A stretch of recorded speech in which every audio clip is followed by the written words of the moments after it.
Chapter 15. Tyranny. When tyrannies take over, it is because people volunteer their liberty voluntarily. Lord Sumption. A bold pronouncement, but what we came to expect from Lord Sumption, former Supreme Court judge, in his campaign to defend civil liberties under lockdown. What could persuade people to volunteer their liberty? Fear. In a word, emergency situations called for emergency measures. The government responded swiftly, and the emergency regulations were nodded through Parliament to applause rather than opposition.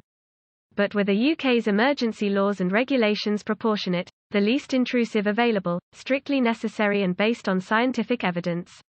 Lockdown was enforced under the Public Health Act, originally designed to immobilize and treat people who are infectious, not the entire population. During a House of Lords debate on the imposition of the regulations, several peers expressed their concern that the regulations were ultra vires, that is, exceeding the legal powers of the UK government. What made COVID the first disease to ever merit quarantining an entire population of the healthy? It was feared that the NHS would be overwhelmed.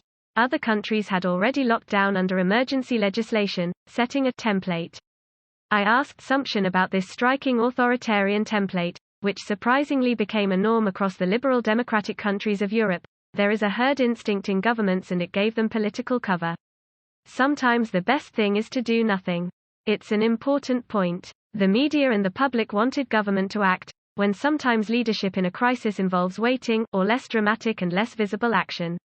The government reviewed emergency legislation behind closed doors, leaving MPs and the public in the dark about the evidence for the emergency regulations and their proportionality. Repeated requests for a cost-benefit analysis to determine the proportionality were ignored until an attempt to quantify the impacts of lockdown and restrictions was finally published on 30 November, in the report Analysis of the Health, Economic and Social Effects of COVID-19 and the Approach to Tiering. Vague might be a good descriptor for this report. It doesn't even mention QALYs, quality-adjusted life years, which are the routine way that the government and NHS quantify the value of a life saved. Presumably this value was not included in the report because it would definitively show that the cure has been worse than the disease.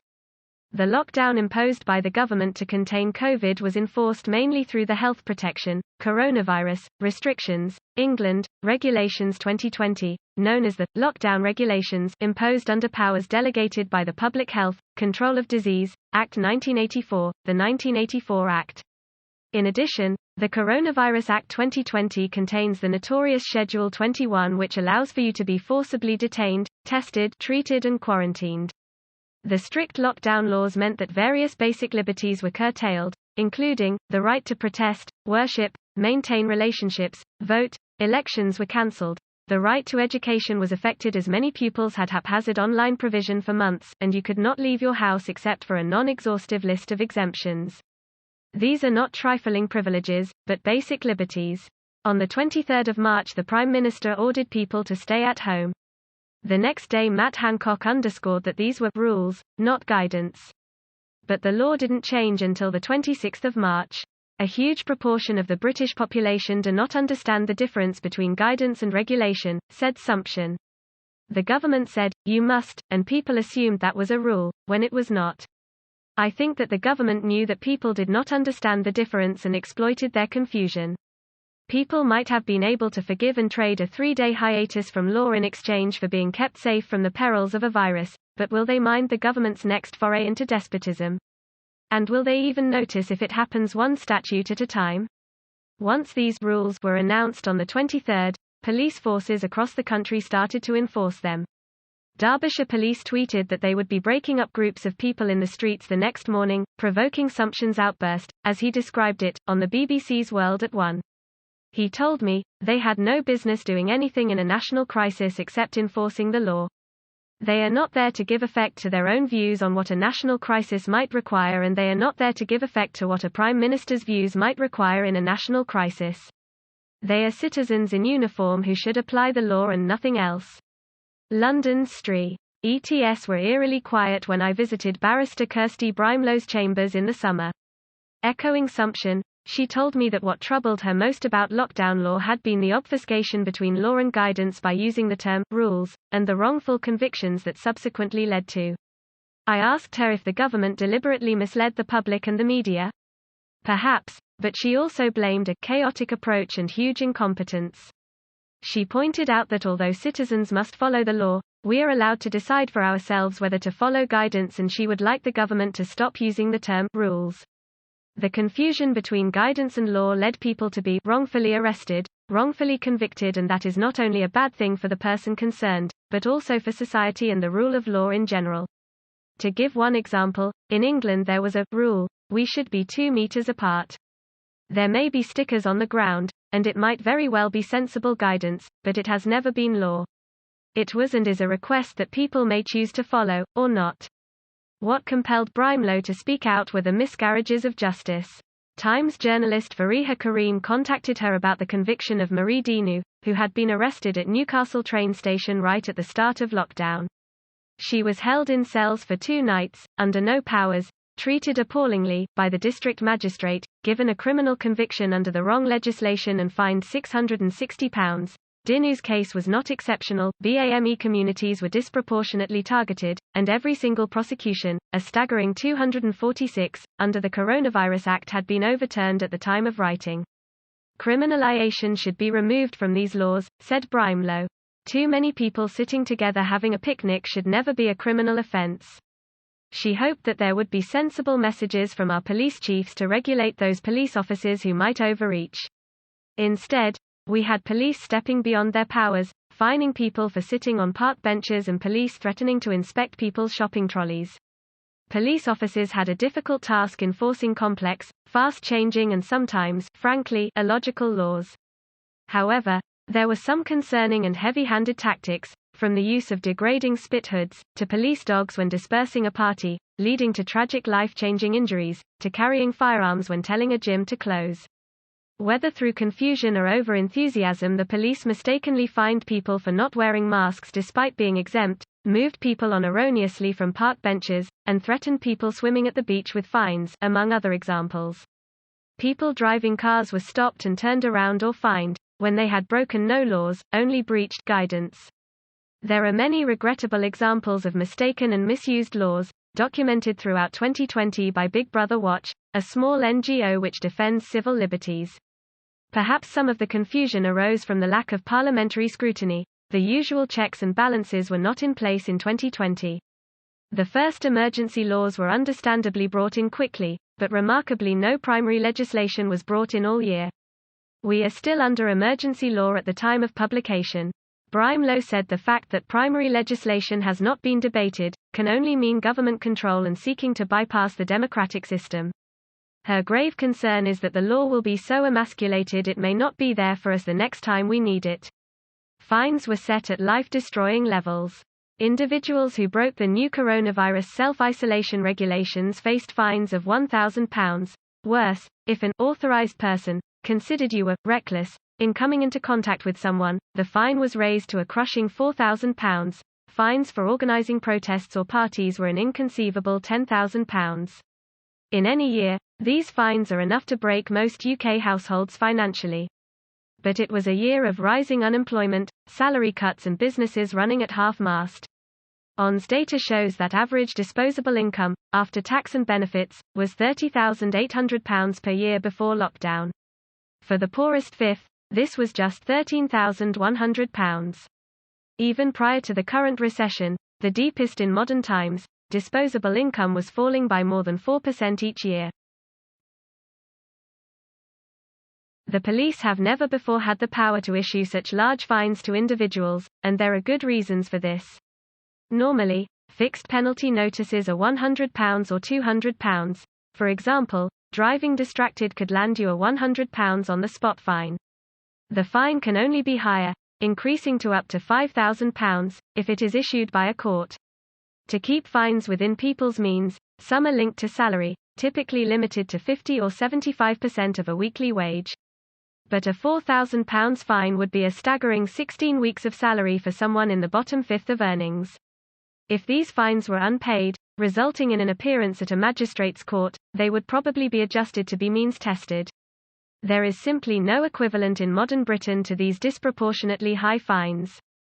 As I said in Chapter 7, the tools of the trade, they have more in common with the werrigid and blood money of the Dark Ages than any modern-day fixed penalty notice. Recklessly, leaving self-isolation and potentially transmitting the virus would cost you about the same as murdering a non-prospering Welshman would have in the 9th century. Welcome to neo-feudal justice. Emergency legislation was all right at the beginning, but it's not all right now, echoed Adam Wagner, a human rights barrister. If I was in charge, it's what I would do if I could get away with it too. This was an interesting admission, if a little surprising. I challenged him. Would he really? If you are in the teeth of a crisis and you think you are saving lives, I can understand the motivations. Wagner expanded his reasoning. When society is fearful, people search for strongman approaches to politics. These are danger times. Physical danger leads to the legislation, IRA, terrorism, coronavirus, and people will allow a devil's bargain with the state to address it. And I am very sympathetic to it myself. I've spoken about feeling threatened after 9/11. It felt like the world was coming apart. In my feelings, in my mind, I felt the pull of go to war, let's blow something. I wouldn't have supported torturing people, but I felt the pull. I realized if I felt it, then anyone else can. What do we do in these times when our values change temporarily? This was a refreshingly honest and important insight into how fear of physical danger can shape our reactions to law, society, even war. Wagner agreed that we fight the same battles every generation. The same stuff happens in human societies over and over again. If people have too much power, they will abuse it. I questioned what lessons we had forgotten from previous generations. When I first started out at the bar, I was involved in an inquiry on the use of torture on Iraqi detainees, said Wagner. They used the 5 stress techniques of psychological and physical torture that were used in the time of the IRA. The military said in the 1970s that they would never use those tactics again. By the 2000s, no one knew about this judgment. Both possibilities are troubling. They either forgot or ignored it.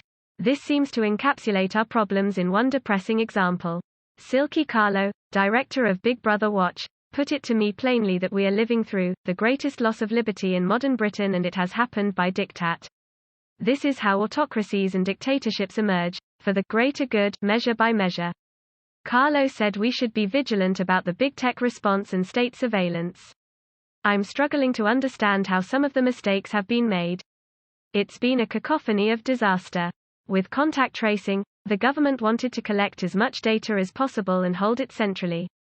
They were basically asking people to be on a state-issued digital tag. We warned them that there are serious risks with this. A lot of public money has been wasted. The government doesn't understand that they need public trust, but that doesn't come from rhetoric and finger-wagging. You can't force people, you need a high degree of trust. That trust did not exist with the app. Also, more covert surveillance powers may be being used, including sentiment analysis. I asked if she meant our private Facebook timelines. Facebook and private don't belong in the same sentence, she shot back. Normally the use of new technology in policing would follow substantive public debate, but COVID has accelerated the take-up of drones and facial recognition software. Carlo cited the example of a police force in Wales using a drone to disperse people who had been standing in line outside a pharmacy for prescriptions, a dehumanizing and intimidating form of policing. She was also cautious about the introduction of thermal scanning. There is no evidence it is an accurate measure of whether someone has a fever. It also ignores that people know better than an infrared scanner when they are ill. After all, we don't send our children to school or visit the Apple store with a fever. It can also lead to what she called surveillance stacking. First it's thermal scanning, then they might add facial recognition, then automated age, gender and behavioral data gathering. We have to be cautious it doesn't lead to a society with diminished freedoms. Of course, if it doesn't actually work, it's also a pointless pantomime of public health and a waste of money.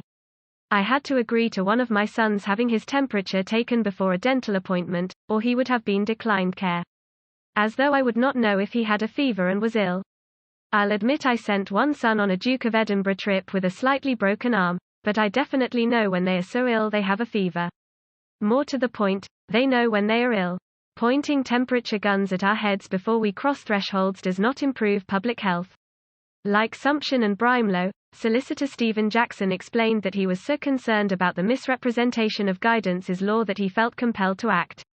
He founded the website Law or Fiction to help ordinary citizens as well as employers make sense of the emergency legislation. I was astounded to read that the government had only requested schools to close in the Simon Dolan case.